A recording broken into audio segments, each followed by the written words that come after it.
When you picture someone playing an instrument or honestly like performing any kind of explosive physical action, you're almost certainly picturing this battle with gravity, right? Oh, absolutely. Yeah. Gravity is the baseline for basically all physical performance. Right. Like, think about a conductor standing in front of an orchestra. They slice their baton through the air to, command that massive opening chord, or a drummer raising a stick high above their head and just bringing it crashing down onto a snare drum. Or pianist, right. Just leaning their entire body weight down into the keys. Exactly.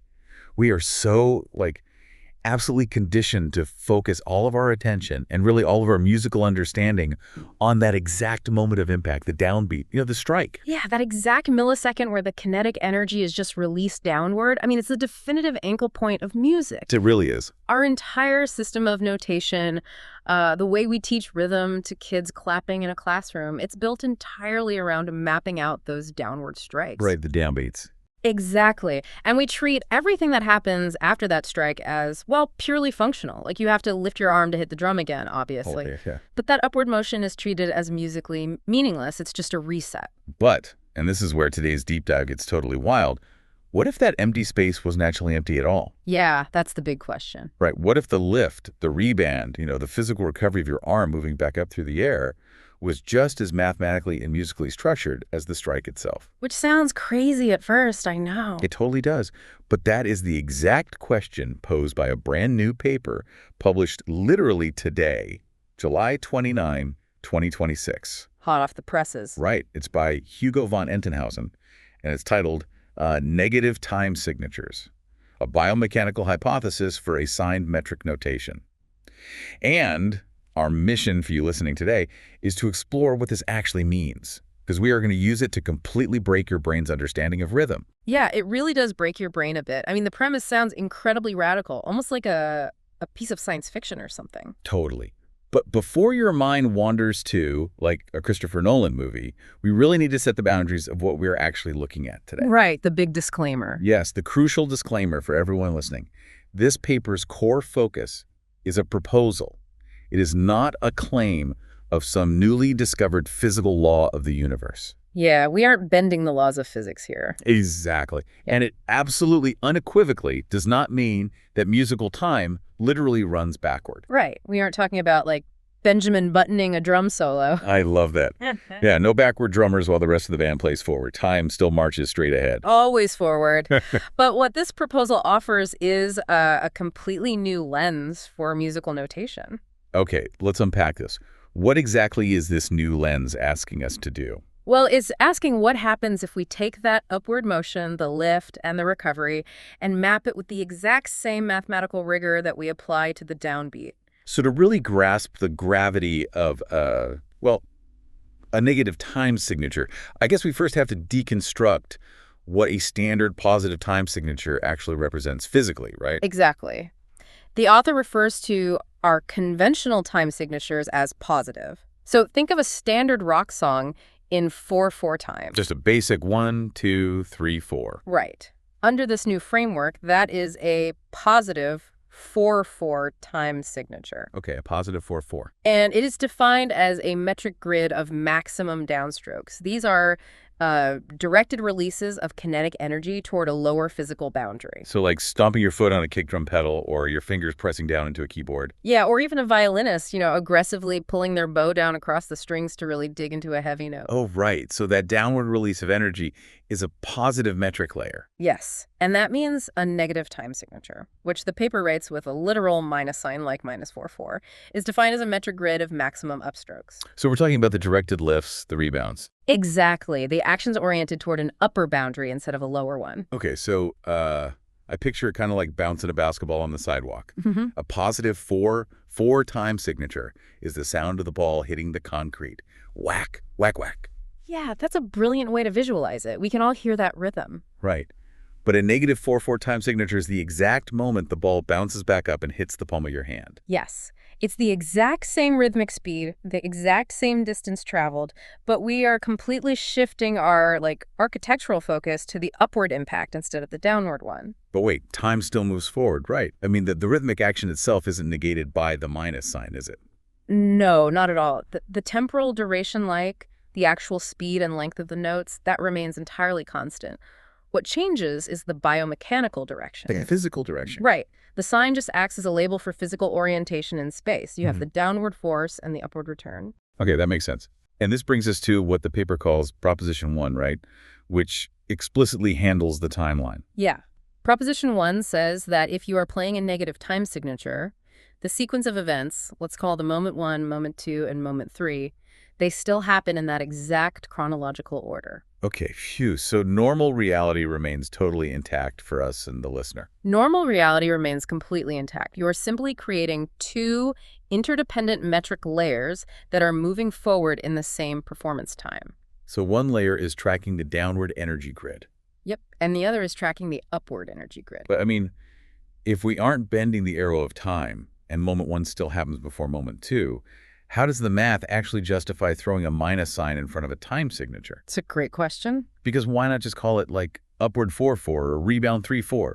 Why use negative numbers at all? So the mathematical justification the author uses here comes from this incredibly elegant concept called the Stern-Brokat tree. The Stern-Brokat tree, okay. Yeah. In mathematics, this is a massive branching binary tree that organizes every possible positive rational fraction. Wow, every single one. Every single positive ratio exactly once. Now, in music, time signatures are essentially just fractions, right? 4/4, 3/4, 7/8. Right, they're just ratios that dictate how time is divided. Exactly. But this tree originally only maps out positive fractions. But you mentioned a negative sign earlier. How do we get there? Well, the beauty of this mathematical structure is its perfect symmetry. The author points out that you can reflect this entire infinite tree of positive fractions completely across zero. Oh, I see.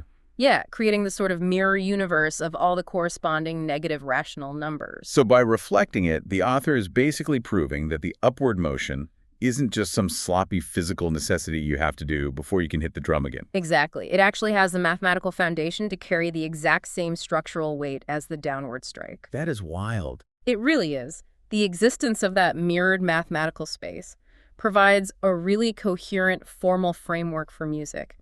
Just as you can reflect that tree across zero, you can take a musical time signature and treat it as a paired position under a sign-changing symmetry. So the temporal magnitude stays the exact same. Precisely. The negative sign just tells the musician that they are now operating in the mirrored biomechanical direction. And that transition, from abstract math into physical space introduces a term from the paper that I absolutely love. Oh, which one? The biomechanical bounding box. Ah, yes. Which, sounds like an isolation chamber, but it's actually about how a human body moves while holding an instrument. Yeah, that's definition 3 in the paper. The biomechanical bounding box describes the three-dimensional region where a musician's physical motion is constrained and, more importantly, made musically relevant. Right. And what really struck me is that the lower and upper boundaries of this box aren't strictly tethered to absolute gravity. Like a lower boundary isn't always the floor. No, not at all. They are completely relational to the performer and the specific instrument. Okay, so how does that work in practice? Well, yes, the lower boundary might be hitting a drum head, which generally aligns with the pull of gravity, but the upper boundary could be pulling a bow away from a cello or lifting a drumstick. Or hitting the outer edge of a cymbal. Exactly. Or even just an imagined spatial target in the air where your hand stops before coming back down. There's this incredibly poetic phrase in the text describing this concept. The author talks about how traditional notation leaves the return trajectory of our movements in the biomechanical shadow. The biomechanical shadow. It's such a great way to put it. It really is. Because we usually treat the lift, the inhalation before blowing into a horn, the preparation for the next note, as totally silent infrastructure. Just empty, meaningless space getting your body ready for the next real note. Right. But this proposal says that shadow is actually a canvas. It's a fully composable rhythmic domain hiding right in front of us. But, acknowledging that canvas brings up a massive physical hurdle. Oh, for sure. The theory is logically sound, and the math creates a perfect mirror. But how does a human body, made of interconnected muscles, bones, and joints, actually play a positive time signature and a negative time signature at the exact same time without breaking down? Right, because we aren't robots with perfectly independent hydraulic arms. If I thrust my arm forward, I eventually have to pull it back. Which is exactly why the paper introduces the concept of coupling regimes. Coupling regimes, okay. Yeah. Whether a signed metric pair like, a positive and a negative rhythm happening together, is actually physically realizable depends entirely on the mechanism being used. So it depends on the specific instrument. Yes, it depends on how tightly the upward and downward motions of that specific instrument are physically bound together. And the author breaks this down into 3 distinct degrees of coupling. Okay, let's figure these out for the listener. If we start with the most restrictive, the tightest bond between an upstroke and a downstroke, I imagine something like a shaker. Yes, exactly. They're like those woven basket shakers used in Brazilian music, the caxixi. If I thrust my arm forward with a shaker, I get a distinct percussive sound. But I am now physically stuck. You are. I cannot make another forward sound until I pull my arm back, which creates an unavoidable upward sound. That is the perfect example of the first degree, which the paper calls rigid coupling. The upstroke is structurally locked to the downstroke by the sheer physics of the instrument. You just cannot separate them. No, you can't. So in this proposed notation, playing a shaker creates a fixed pair. You're playing a positive X over Y layer simultaneously. And the human body simply cannot decouple them. Exactly. That's rigid coupling. Okay, but what if I'm playing a drum kit, specifically using a foot pedal on a hi-hat or a bass drum? My foot pushing down on the pedal creates the positive impact. Right. But it's not totally locked like the shaker. I mean, I can press the pedal down and just hold it there for as long as I want. You can, but you still face a mechanical limitation.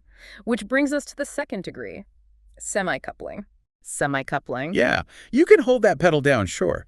But eventually, to make another downward strike, your foot must physically release the pedal, and the spring mechanism must physically travel back up to its starting position. And that physical travel takes actual time. Right. The paper refers to this specific mechanical limitation as the minimum transit time, which is represented by the Greek letter tau. Oh, tau. Okay. Yeah, the downward and upward events constrain each other. You can compose a highly complex positive rhythm for the downward stomp and a totally different negative rhythm for the upward release of the pedal. But it's only physically realizable by a human if it respects that minimum transit time it takes for the spring to physically change directions. Exactly. Which naturally leads us to the third category where we get the absolute maximum amount of freedom, relative uncoupling. So this is where we aren't relying on a single back-and-forth mechanism. Right. We are using totally separate limbs or different implements entirely.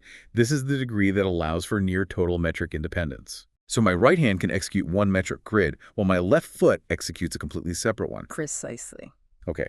The paper gives a highly specific illustrative drumming case here that absolutely melted my brain, and we really need to visualize it for you listening. Oh, the Jojo Mayer example. Yes.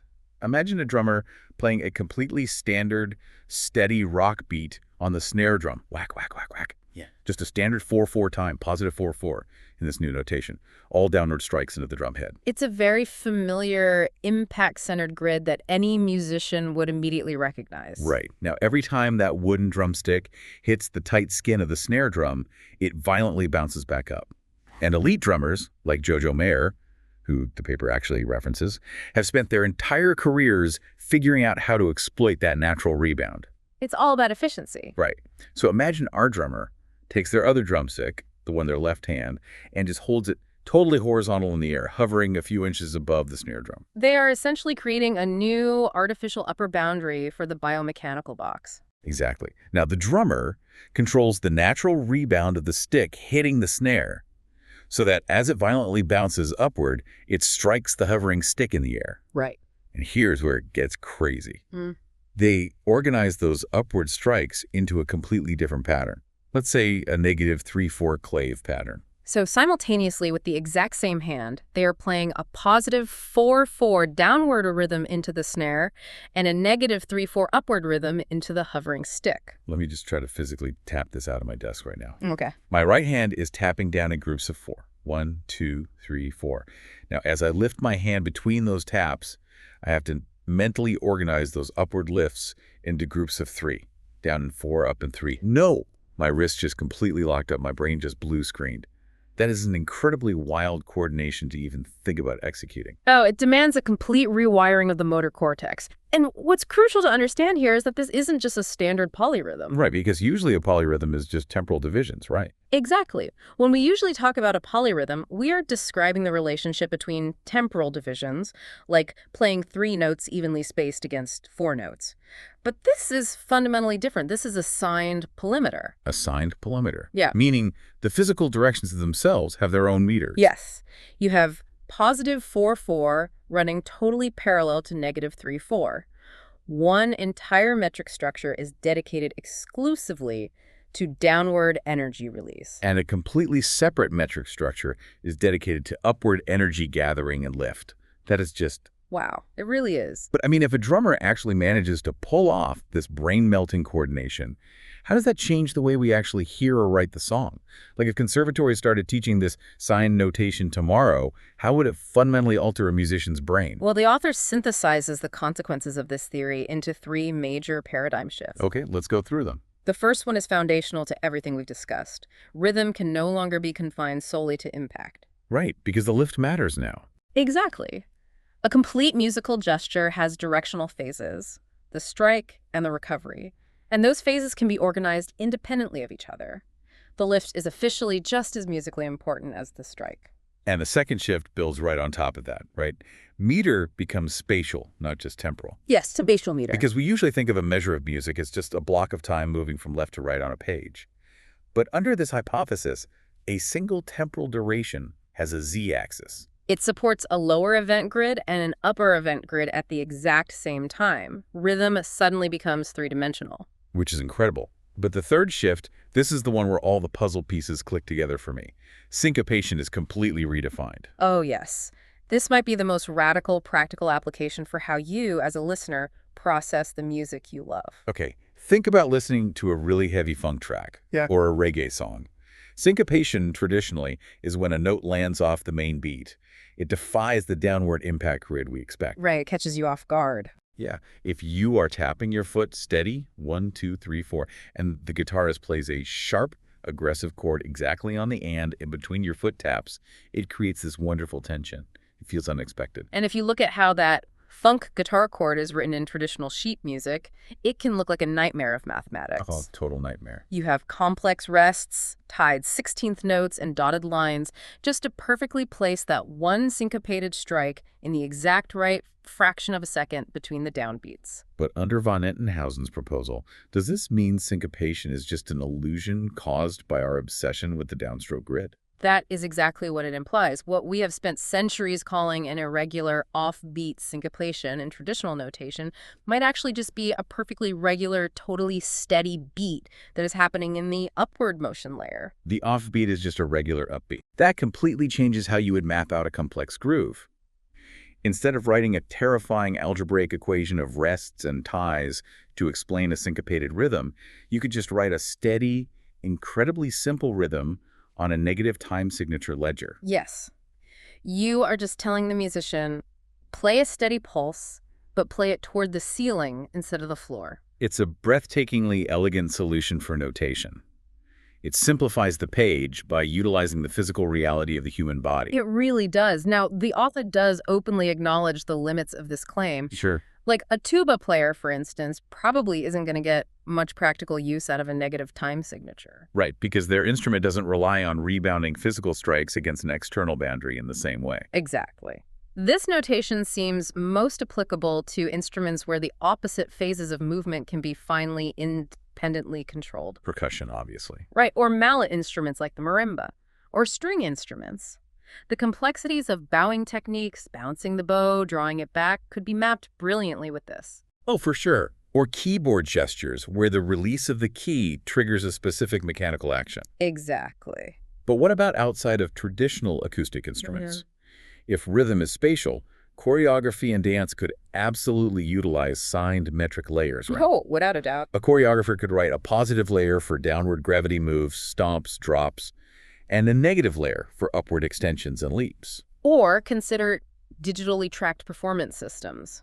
Digital audio workstations, or DAWs, currently treat MIDI notes as simple blocks on a flat left-to-right timeline. Right. But if we have motion capture tracking a performer, or sensors tracking a digital drum kit, we can map synthesized sounds or audio effects to the exact upward trajectory just as easily as the downward impact. The software could read negative time signatures natively. Yes. It really is a fascinating proposal that opens up so many doors. It really is. So, to recap our journey today, Hugo von Entenhausen's paper asks us to look at the empty space of a rebound, the silent recovery of a physical gesture, and realize that we are ignoring a second, independently composable metric domain. And it serves as a powerful reminder that this is, at its core, a new lens. Right. It's not claiming to have discovered a new physical law of the universe. It is a brilliant notation hypothesis that brings the biomechanical shadow out into the light. It gives musicians and potentially dancers and digital artists a completely new vocabulary to express complex bodily motions that were previously invisible on the page. Exactly. It takes rhythm from a series of flat black dots on a two-dimensional timeline and inflates it into a three-dimensional field of motion. You have temporal proportion defining the length of the note, horizontal placement distributing it in time, and now vertical orientation separating the downward strike from the upward return. The rebound is officially no longer empty space. I love that. And, I want to leave you listening with one final thought to mull over as you go about your day, building on what we've unpacked today. Oh, this should be good. Well, if the silent infrastructure of a drumstick bouncing upward, that totally ignored recovery phase, can actually hold its own hidden, mathematically perfect, fully structured rhythm, what other empty spaces or recovery phases in your own life or work are actually completely structured patterns hiding in plain sight? That is a great question. Think about that the next time you feel like you are just in the meaningless downtime between the major impacts of your day. Thank you so much for joining us on this deep dive. Take care.